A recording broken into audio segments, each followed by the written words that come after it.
Kukunan ko ng picture yung aking cherry. Mukhang namumunga na. Mukhang namumunga na ang aking wild cherry. Ayan. Ito ang aking wild cherry. Parang mayroon na siyang buko. Ayan. Nakikita dito? Hindi ba makita? Oh, ito, close up. Close up, mga kaibigan. Oh, ito ang aking wild cherry. Nakikita ba yung bukong maliit? Nakikita ba? Oh, mukhang namumunga na ang aking wild cherry. Kita ba yung bukong maliit? Ito. Ayan, oh.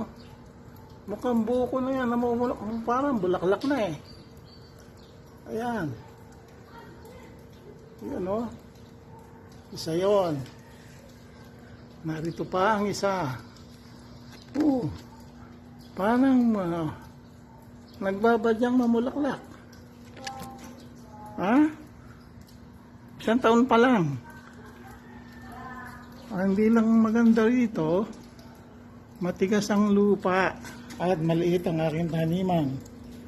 Yan o, pangit ang lupa eh. Kaya hindi siya masyadong lumaki. Ha? Narito pa ang isa. Ito, pinutulan ko kasi ito yung pinutol ko. Kasi hindi siya nagsanga. Nagsanga naman siya. Lumaki lang yung isa. Oh. Ayun, tumaas siya. Sumasaklit sa parol. Oh. Yun. Kumawala na siya. Sobrang tumaas. Ito naman ang aking avocado. Ayan o.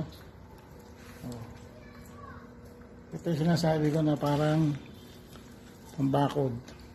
Ayan. Ito. At ito pang isa. Baka ito mamalaklak na. At magbuto. Yun yung dalawa kong tanim na kaunti lang lupa kaya madalas nalalanta. Yun, naliit ang aking kangkong.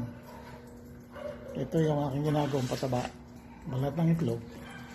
Malungkot na malungkot ang taniman ko ng kamote. Binunot pa yata yung aking saluyot. Ayan o. Iilan na lang natira.